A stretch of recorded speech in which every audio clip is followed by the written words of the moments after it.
We're going to hear a little bit from one of these players, Comcast Ventures, represented by Louis Toth, and a case study studying ConteXtream, one of their partners. So we have Sharon, Barkai, and Louis Toth coming up.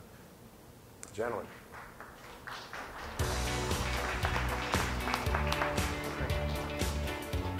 Over to you. Louis. Sharon, good luck. Thank you. Good morning. And Derek, thank you for having us here at TC3. So I'm Louis Toth. I'm Managing Director in the Venture Group at Comcast. And what we do at Comcast Ventures is we take a look at and invest in interesting technology-based startup companies. Just a word about Comcast. Most of you know it as a cable company, a provider of your video services, and it certainly is the nation's largest provider of video services. On top of that, it's the third largest telephony services company, largest broadband operator in the US, probably the largest Wi-Fi network operator in the US as well. And then through our NBC assets, we have a pretty large stable of cable networks, movie studios, theme parks, and so on and so forth. So it's a fairly fun platform, frankly, to be investing off of. But here today, I'm with Sharon from ConteXtream, and we'll talk a little bit about how Comcast and ConteXtream came together to come up with a new set of services. Derek asked us to talk about what our initiatives are for 2015. This is just a small sampling of some of the themes that I think are probably a little bit more relevant for this audience. Comcast, you think of it today as a large Fortune 50 company. Certainly, lots of subscribers, lots of different services. But at its heart, it's also a very entrepreneurial company. A company that started in 1963 by 3 entrepreneurs. They had a small cable system in Tupelo, Mississippi. When I joined Comcast 15 years ago, it was still a family-controlled company, very much that family feel to it. The company still has some elements of that, and one of the great things about Comcast is that they're also willing to take risk. They're willing to work with startups. They're willing to try new things. Most of the time they work, sometimes they don't, but that's okay, and that's a good part of the culture. And in that vein, one of the things that we're really focusing on in this year, next year, the year after, is really around personalization and customization of content and services to a subscriber. So the concept of you getting your video service, going to a set-top box specifically dedicated to that large screen within your living room, that's all being busted up, and you want to be able to receive your content on lots of different screens and at whatever time of day you want to consume that content. And it may not just be content from that's traditionally bundled by a cable operator. Maybe other types of content as well. So certainly the first theme is around how do we anticipate what you might be interested in, get it to the right screen, get it to you at the right time. Comcast launched a new platform called the X1 platform. If you haven't seen it, I would encourage you to take a look at it. It's much more of a web interface as opposed to the traditional cable interface that you may have seen. And there are applications that are on that as well, whether it's gaming, social media apps, commerce, and so forth. Keeping to the theme of personalization, the second major theme that we're pursuing around initiatives is really around the smart internet. So as I mentioned, Comcast is one of the largest managed Wi-Fi networks out there. We've been a strong believer in Wi-Fi. We had an initiative we announced a couple years ago in which we're turning on Wi-Fi hotspots in people's homes to have a second SSID, and that broadcasts the Xfinity Wi-Fi SSID so that any Comcast high-speed data subscriber can then have Wi-Fi access. And we have that also in public venues, the tens of thousands of outdoor hotspots that we've created. So how do you then receive the services that you've subscribed to, not only of your traditional coax wire going to your home, but also outside your home? The third major initiative really has to do with the smart home. And a few years ago, Comcast launched something called Xfinity Home, which is a security and home control-based solution. It takes your boring security system and makes it digital, broadband-enabled, two-way, interactive. And security is sort of the first stop along the journey. Subsequently, we'll be thinking, and we are beginning to release more smart home initiatives, more retail energy-related services there. And then finally, really quickly, just also talking about personalization in other ways. Advertising is something that you see large companies being built, the Googles and the Facebooks of the world. Comcast is a deliverer of some of the most targeted streams of some of the most interesting content, specifically premium content, to their subscribers. And instead of showing everybody the same commercial, maybe it makes more sense to show a commercial that's more relevant to you, that's targeted to where you are, to your location, to the time of day, not just to the content that you're looking at. So just an idea of some of the things that we're looking at. Specifically around Comcast Ventures, I'll just do a quick plug on some of the things that we look at to invest in that are maybe relevant, again, to this audience. We're doing a fair amount in the data center space around cloud, storage, the evolution of delivery of services. We'll talk a little bit about SDN and NFV. We do a fair amount, as Comcast is a big supplier of services to the SMB population. So we've got a couple million SMBs supplying voice video data to them. We're looking at additional managed services, so that's a pretty big area for us. And then the other thing I'll just mention real quickly is around big data.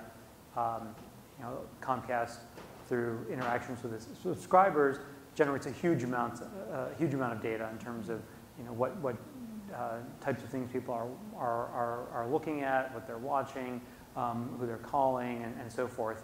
Obviously, lots of privacy considerations to keep in mind, but an area where we think there's a lot of data to mine. So this is me. If you need to reach me, feel free to reach out directly. I split my time between the Philadelphia headquarters of Comcast and then our offices out here. Sharon. Thank you. Hello, I'm Sharon Barkai from ConteXtream, a co-founder of ConteXtream. We do carrier SDN, and we're very fortunate to have Comcast as a customer and an investor. So what is carrier SDN? How is it different what's the difference between carrier SDN and enterprise SDN? Carrier SDN has a lot more distributed structure to support carrier scale and to support business services. So let's take the Comcast deployment use case as an example. So over here, what you see, the blue boxes with the X for ConteXtream, these are SDN overlay nodes. They are overlaid over the Comcast core. Of course, we're not going to deploy an SDN solution with the controllers that are going to touch the thousands of routers inside the Comcast core. We're going to surround. We have surrounded the Comcast core with SDN nodes that also they are not controlled by any centralized controller because this is a national deployment. So the control aspect, the software-defined control aspect, is actually federated between these nodes. The job of this structure is to map between the subscribers on the right and the services on the left in the data centers. Specifically, in this use case, we're talking about IMS clients called EVDAs in jargon, and IMS servers called IMS cores. So why did we deploy this solution in Comcast? Why did Comcast want that solution? When you come to a decision of how you map subscribers to a service, there's a few ways you can go about it. You can decide that a certain group of subscribers belongs to a certain server. That's a static mapping. Like the people in the Bay Area belong to that server, the people in LA belong to another server. The problem with that is that every server now has to be the capacity of a peak of that group of users, and that's not the case if you look at the whole picture. Another problem with this approach which really doubles your expenses, is that you have to keep one server as a cold standby. And because one of these server cores may fail. But the idea that after a failure, like a domino of re-registrations will hit something that was called a minute ago will work is so likely. So an all-active solution is what we offer using this SDN overlay structure. There's another approach you can take, which is let me just spray the notion of all the services in my network using DNS or some passive system and let go of control. And that's also not such a good idea. You will globally balance things, but this is a passive system. It reacts in days. It doesn't react to immediate conditions of load and failures and trends as an active system. The active system also gives you the visibility to what's going on, bundled with the control knobs of throttling so that you can control things and the control is not out of your reach. So that's the reason why the system was deployed. The same exact structure, which is deployed for Comcast telephony, is deployed for mobile service operators. I'll talk a little bit about that. Instead of data centers, this is distribution center. This is a distribution network. And the services is not necessarily IMS services, more what we call the smartphone value-added services, or the SGI services. Again, we need to map subscribers to the services dynamically. We need to differentiate between different subscribers. They may go through different functions, and examples are all kinds of filters, parental control, optimization, TCP, transcoding, things like that.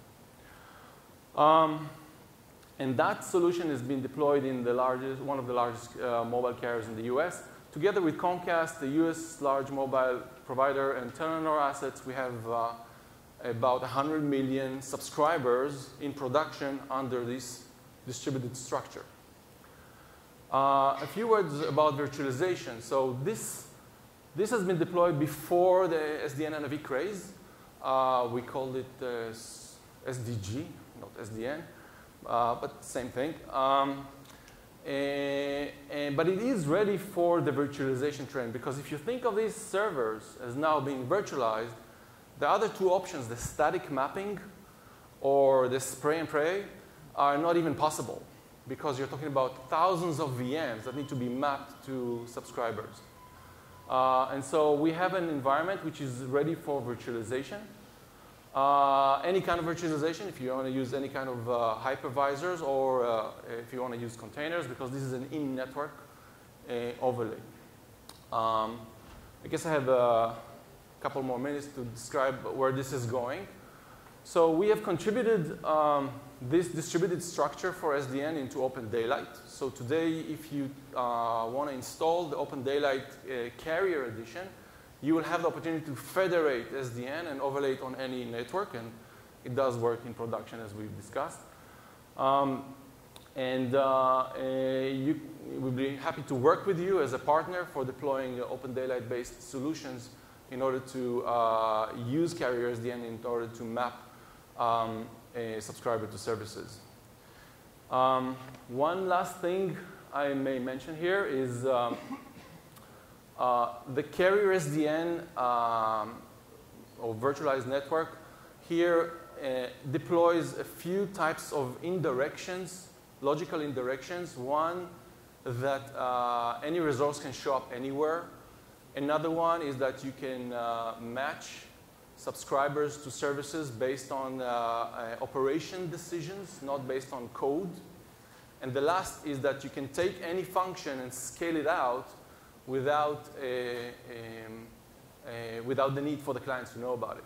So although these are three different types of indirections, I think it's important to consider, when you look at the different vendors, optimizing these and consolidating these so that the solution is also high performance and high utilization and low latency. That's about it. Okay, so let's go into the discussion portion, Sharon, if you will, and I'll see. And once again, I invite you guys to walk up to the microphone if you come up with a question for either of the two gentlemen, Louis or Sharon. So I'm going to have some fairly formulaic questions for these case studies. And you guys talk about the different activities you did, and then I'm going to basically say, hey, tell me a little bit about how the relationship started. How does a startup engage with an operator like in this case, Comcast Ventures? So when did the original contact happen between your two companies? Can you recall that? I can recall. Yeah. So actually, we have known Sharon from a prior entrepreneurial experience that he Yep. had, and it's always fun to to work with entrepreneurs that you've worked with before. So Sharon came calling, actually as a colleague of mine on the operating side in the CTO's office. He came calling one day and he said, hey, I've got this great idea. Let me come and sit down and talk to you. And that's really how, and I'll have to confess, I didn't invest on that round, Right. but I invested subsequently.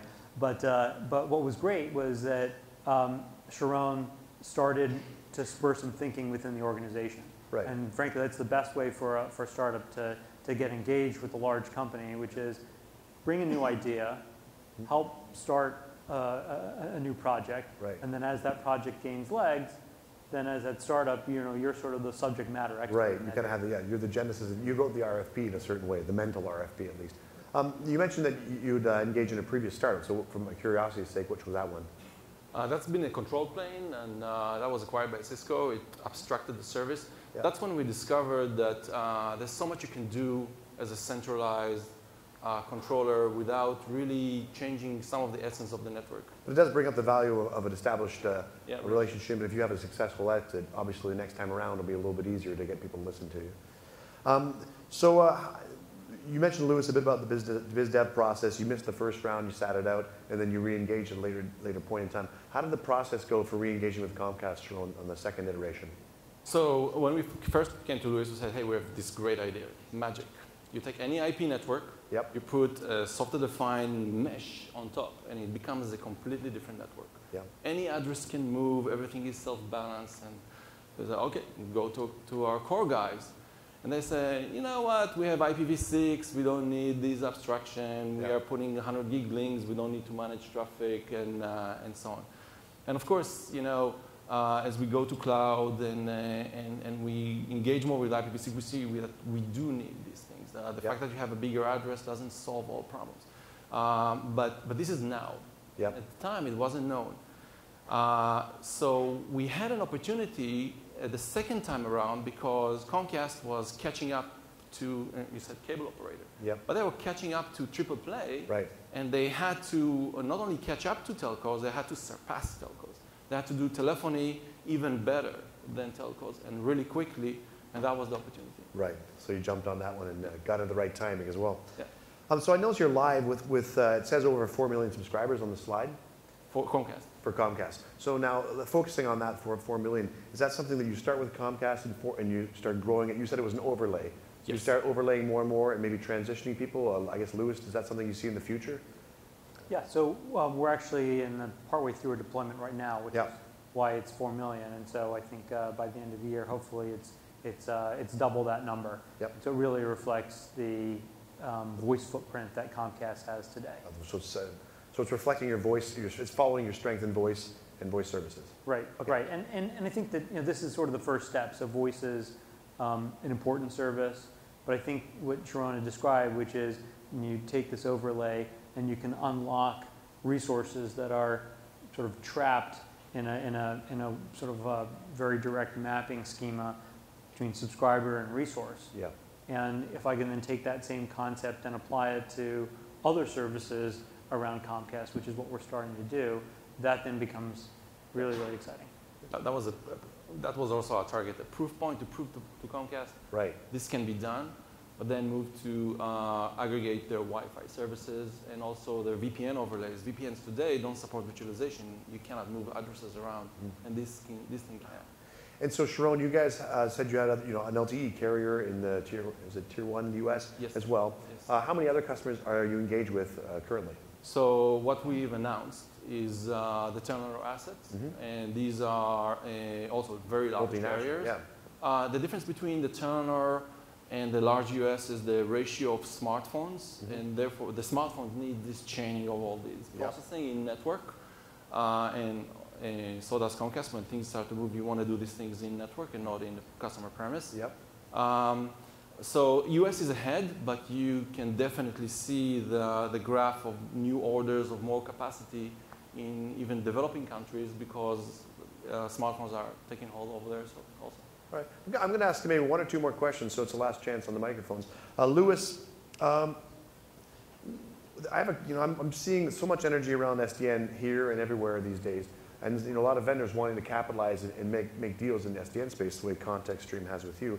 So my question is one of, historically, if a Nortel, and that's clearly historically, locks up a cellular carrier, the carrier became a Nortel customer and didn't have a lot of other vendors. Some had multiple based on regional acquisitions. Is this the kind of situation where an operator will say, well, this is our partner for SDN, or is SDN a situation where, no, we have these people here? Is it, are there going to be multiple vendors selling NFV and software-defined networking solutions into an operator, or is it going to be consolidated into one vendor? Yeah, so what's interesting about what ConteXtream is doing is it actually allows us to move. So voice today at Comcast is a multi-vendor environment. Yep. And so as an overlay, what we're able to do is actually mask in some ways the complexity of the multi-vendor environment. Yep. So, it probably doesn't make sense for us to have more than one partner specifically related to the voice service. Right. As we look at other services, it may make more sense to have other partners than ConteXtream, depending upon their strengths and weaknesses. But at least in this context, this is our partner. And good. And I guess I think you answered my question. But I'll ask it very directed so we can get everybody has a clear answer. Somebody with an NFV solution, should they still be talking to Comcast? Oh, absolutely. Yeah, definitely. And we have a question on the microphone. Sharon, could you step closer, please? sure. Sharon, thank you. Operates an LTE network, and I'm just curious on the bullet point on 39% download rate improvement over LTE. Can you get maybe a little bit more technical and say where that improvement is happening? Yes. How it's happening? Is it somehow in the resource block and RAN allocation, or is it somewhere else? No, that's a great question. So one of the qualities of doing SDN overlays is that you usually in a carriers, then you will cross mediums. So the WAN medium is different than the radio access medium or the RAN in Comcast DOCSIS environment. These latency differences create significant inefficiencies in the network. Specifically, the chattiness of TCP protocols create a lot of dead air. And therefore, one of the built-in features of carrier SDN overlays, at least for us, is when we map flows, is putting these TCP bridges on every single TCP connection so that the ACKs, the acknowledgements, don't have to traverse all the way to the WAN and to the RAN. And therefore, we minimize the dead air time. We increase the RAN utilization. And in recent speed tests that you do, you get this 40% increase versus without it. So this is immediate customer experience effect. Good. We'll take the one more question and we'll wrap up. Prakash here, and this is to just clarify, is this a bypass to the radio network totally? And the correlated question is it like a femto only for the edges, that is home or the enterprises for fixed mobile convergence? Is that the equivalent of it? And if that is so, in that case, whatever the voice over IP which was used extensively as a bypass network worldwide, is this towards that? Not exactly. This is an overlay aggregates in its outer lay the access network. So you don't bypass the radio. You aggregate the radio. You have the PGW boxes. You have or the CMTS boxes. Whatever the access box is still there. But when we get the traffic from these access boxes, then we look at the overall picture. What is this subscriber trying to do? Who is he exactly?